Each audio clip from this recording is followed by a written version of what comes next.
Volvemos de nuevo a la clase. Antes que nada quería darles una aclaración. Voy a estar grabando la pantalla del celular por problemas técnicos en mi computadora. Espero que se vea bien. Si no, voy a intentar hacerlo de otra forma. Pero en principio hice una prueba y se ve bien. Hasta ahora habíamos hablado sobre la muestra, ¿sí? Habíamos hablado sobre el proceso de atomización, las diferencias que había entre espectrofotometría molecular y la que estamos abordando en esta serie, que es atómica, y el proceso que tiene que ocurrir antes de que ocurra la irradiación de luz para que la muestra se excite, para que los átomos se exciten. Por lo cual, ahora de lo que vamos a hablar es sobre la fuente de radiación, ¿sí? La fuente de radiación va a tener algunas no, es bastante distinto a espectrofotometría molecular, por lo cual tenemos que hacer algunas aclaraciones y recordar algunas cosas con respecto a esto, ¿sí? Vamos a ver. Tenemos que tener en cuenta primero lo que vimos al principio de la clase sobre qué tan estrechas son las líneas de absorción. Las líneas de absorción son muy estrechas. Si recuerdan, a diferencia de los espectros de moléculas donde tenemos una banda, ahora tenemos líneas. En particular, estas líneas son unos 3 órdenes menor que el nanómetro, son muy, muy estrechas. Esa es la primera característica a tener en cuenta. Y la segunda cosa a tener en cuenta es que cada línea de absorción es única para cada elemento, por lo cual si yo quiero medir, por ejemplo, al sodio, tengo que estar irradiando a la longitud de onda que se corresponde con esa transición del sodio, por ejemplo, ¿sí? Por último, también recordar algo que ya fue abordado en Analítica 1 sobre ley de Beer, ¿sí? Si recuerdan, hay una relación lineal entre concentración y absorbancia. Esa relación lineal se cumple siempre que estemos dentro de ciertos parámetros, y uno de ellos, que tal vez no, cuando estábamos trabajando con moléculas, con absorción de moléculas, no era tan importante porque justamente teníamos espectros de bandas. Acá en espectrofotometría atómica sí va a ser importante porque tenemos estas líneas de absorción estrechas. ¿Qué es a lo que me refiero? Es que la banda de la fuente debe ser mucho más estrecha que el pico de absorción, y teniendo en cuenta que esas líneas de absorción son muy estrechas, es muy difícil que el ancho de banda de la fuente sea menor que el del pico de absorción. Veamos a qué me refiero con esto.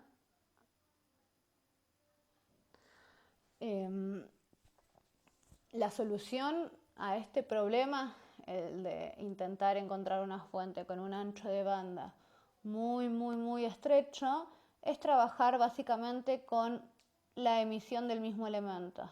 ¿A qué me refiero con esto? Me refiero a, si nosotros estamos buscando fuentes para irradiar sodio, vamos a tener que utilizar el mismo metal y utilizar la emisión de ese metal en la misma longitud de onda en la que absorben.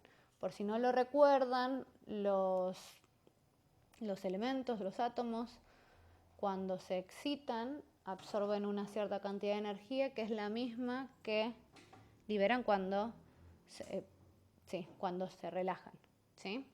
Podemos ver, si se fijan, a la derecha tenemos un gráfico que nos muestra a qué nos referimos con el ancho de banda. Tenemos en el primer gráfico, en el A, un espectro de emisión, que sería el espectro de algún metal, y tenemos este pico de emisión, tenemos este pico de emisión. Estos son los problemas que tengo con el celular. Tenemos estos picos de emisión, ¿sí? Y en el segundo tenemos un pico de absorbancia. Si se fijan, el pico de absorbancia es más ancho, por lo cual este pico de emisión estaría cumpliendo con lo que nosotros queríamos, que se cumpla la ley de Beer, donde el ancho de banda de la fuente, que sería la emisión del metal, es más estrecha que esta línea de absorbancia. ¿Por qué sería importante que se cumpla la ley de Beer? Bueno, básicamente porque si no tenemos una relación lineal, no vamos a poder armar una curva de calibrado como nosotros la conocemos. Y si no podemos armar esa curva de calibrado, básicamente no podemos hacer nada con las mediciones, ¿sí?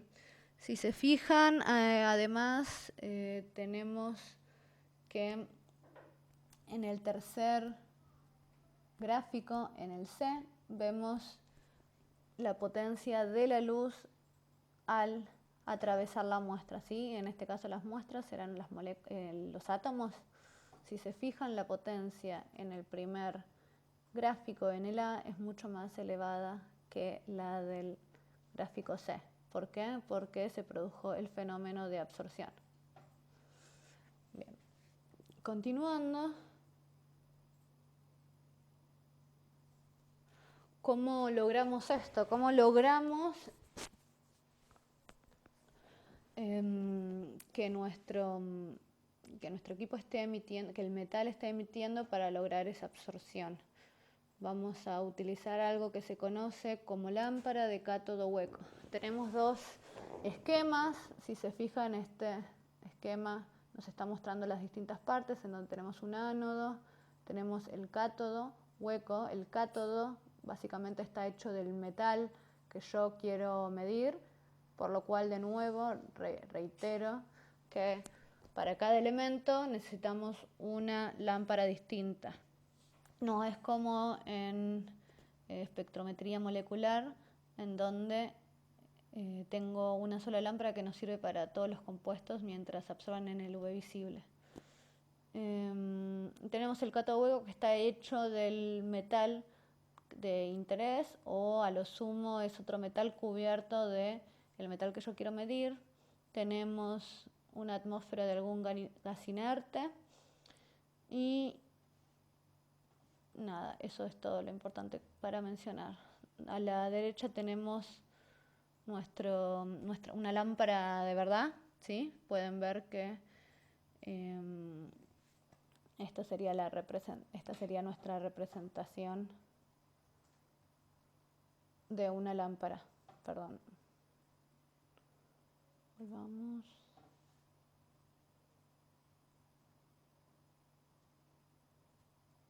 Ahí está. La idea de la lámpara de cátodo hueco es que si yo aplico un potencial de más o menos 300 volts, se ioniza el gas inerte, que puede ser neón o argón, y alguno de esos cationes gaseosos que se forman por la ionización del gas inerte, aplico el potencial, se ioniza el gas inerte y alguno de esos cationes que se generan en la ionización tienen energía suficiente para chocar contra el cátodo y arrancar algunos átomos metálicos, ¿sí? Cuando vuelven al estado fundamental, ahí es cuando emiten la longitud de onda que necesito para la absorción atómica de mi muestra, ¿sí?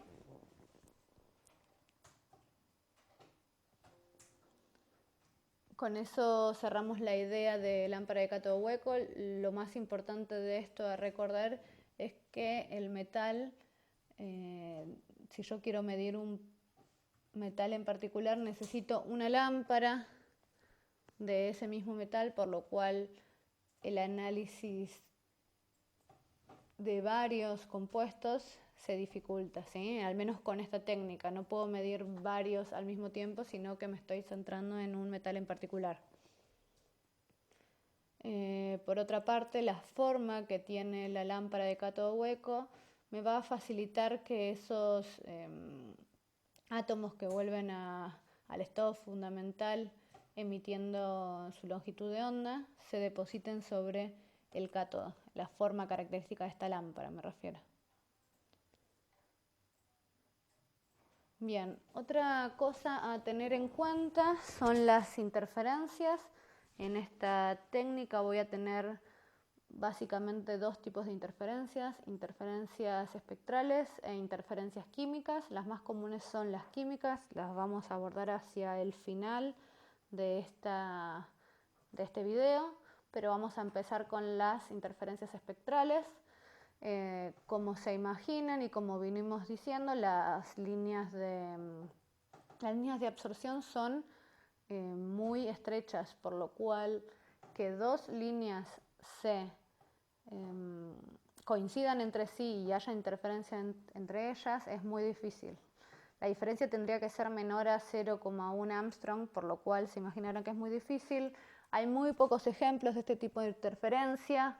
Una de ellas es, por ejemplo, la interferencia de, ya les digo, un ejemplo característico de esto es la interferencia del vanadio con la línea de aluminio, y si nos fijamos cuáles son esas dos líneas, una se encuentra a 3082,15 Armstrong y la otra a 3082,11 o algo similar, por lo cual las líneas están muy muy cercanas una de otra y sí, evidentemente van a interferir entre ellas. La solución para esto es muy simple. Las líneas, si bien muchas veces podemos querer elegir una en particular porque es más intensa o no, podemos elegir otra línea, otra transición, ¿sí? Elegimos otra transición y ya sería casi imposible que el mismo compuesto esté interfiriendo con otra línea, ¿sí? El segundo ejemplo que tenemos es la determinación de bario en presencia de calcio. Si se fijan, la línea del bario se encuentra cerca de 540 nanómetros, ¿sí? Y tenemos una banda que se genera por la absorción que produce un compuesto de calcio, ¿sí? Entonces toda esa banda va a estar interfiriendo justo en la zona en donde se presenta la línea de absorción del bario. En este caso no podríamos medir porque directamente en esta longitud de onda estamos teniendo interferencia, ¿sí?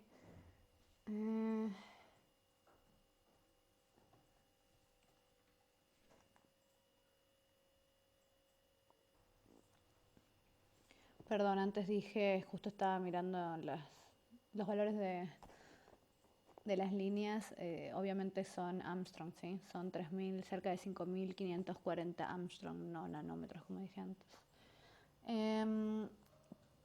Este tipo de problemas en la determinación de algún compuesto en presencia de otro, en este caso se forman compuestos de calcio con oxígeno, o sea, son producto de oxidaciones, pueden muchas veces solucionarse cambiando algunas propiedades de la llama, por ejemplo, cambiar las temperaturas o cambiar la proporción combustible-oxidante, ¿sí?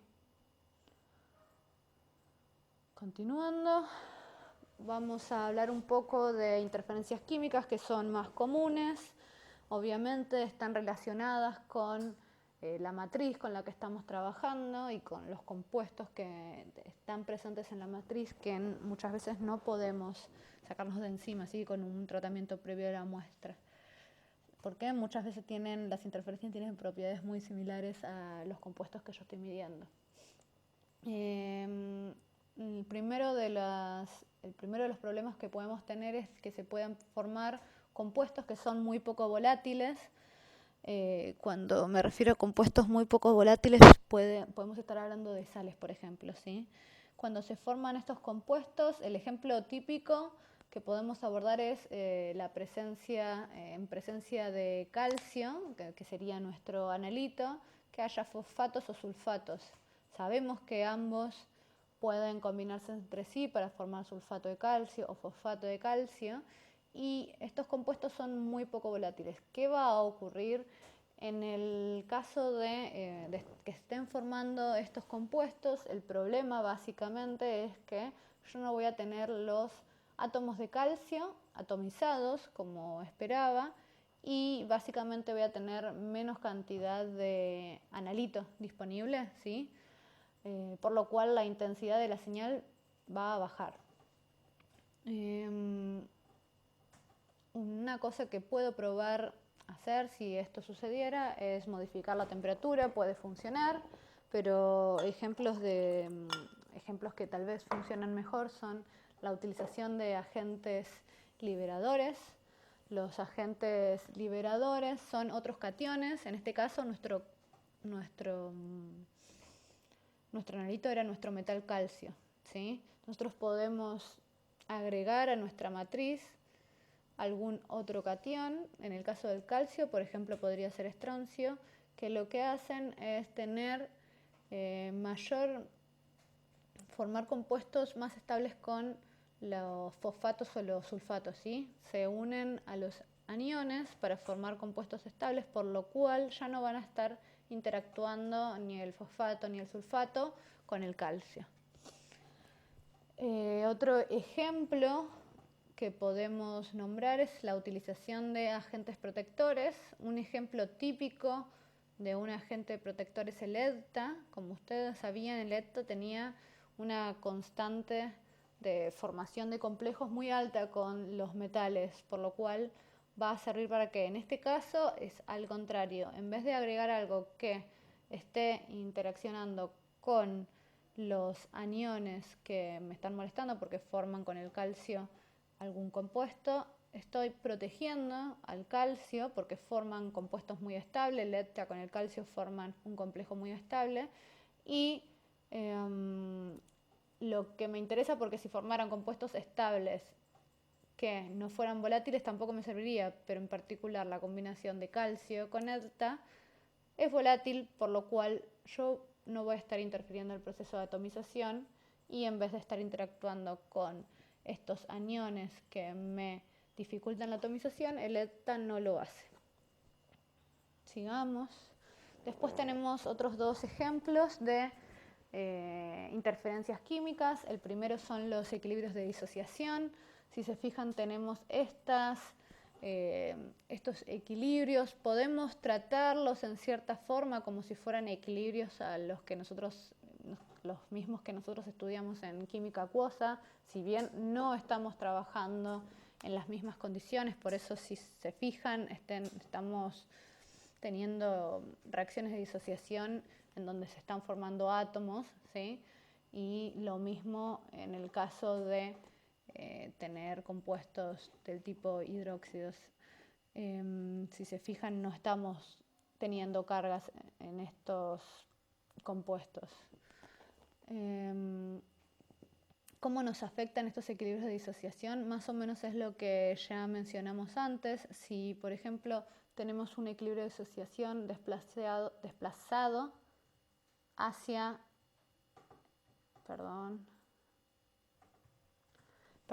como les decía, si nuestro equilibrio está desplazado hacia los compuestos que tienen oxígeno, sea el hidróxido o el oxígeno, estamos perdiendo en cierta forma analito, ¿sí? Nuestro analito son los metales atomizados. Si se empiezan a combinar con oxígeno o con hidróxido,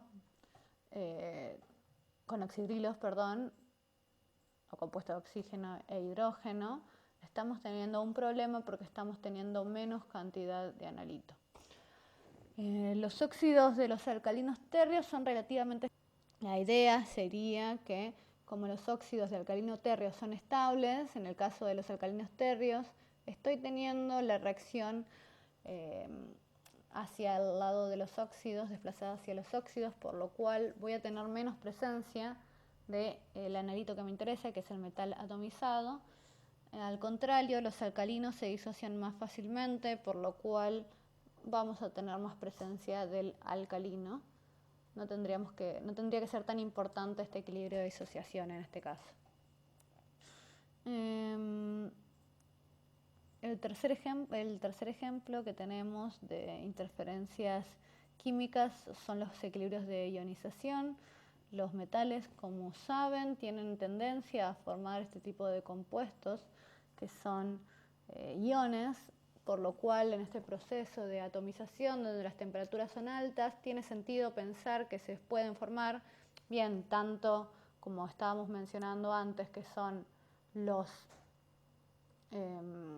óxidos o los compuestos con oxígeno, como también los iones que se pueden formar por las altas temperaturas, y no solo, incluso estos átomos se pueden estar excitando producto de la temperatura, pero también pueden llegar a convertirse en iones.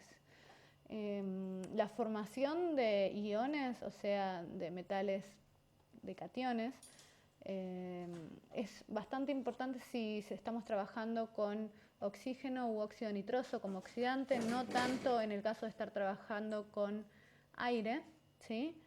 En los alcalinos se puede ver que hay un doble efecto.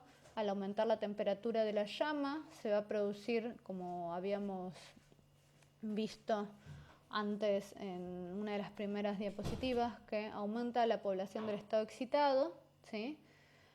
Y lo que también puede ocurrir es que por el aumento de la temperatura también disminuye la señal, porque se forma el ion metálico, ¿sí?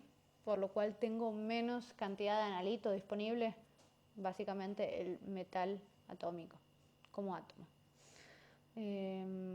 En estos casos la solución se puede dar si agregamos algo que se conoce como supresores de ionización. Básicamente es algún compuesto que pueda donar electrones, ¿sí? El ejemplo típico que podemos llegar a nombrar es el agregado de potasio a una curva de calibración de estroncio. Y podemos ver, ahora les muestro. Y ahora vamos a ver un ejemplo de esto. Tenemos una curva de calibrado de estroncio, miligramos por mililitros en función de la absorbancia, una típica curva como la que ustedes conocen, en donde la absorbancia depende de la concentración linealmente. Si se fijan, tenemos diferentes curvas en las que se fueron agregando distintas cantidades de potasio. Si observan, a mayor cantidad de potasio que agregamos, las pendientes son mayores. Eso estaría indicando que el potasio está actuando en un equilibrio de ionización. Básicamente está actuando como un supresor de ionización, en donde preferentemente el potasio es quien se está oxidando y dejando al estroncio como metálico, ¿sí? Hasta acá llegó la segunda parte de la primera clase de lo que sería espectrofotometría atómica.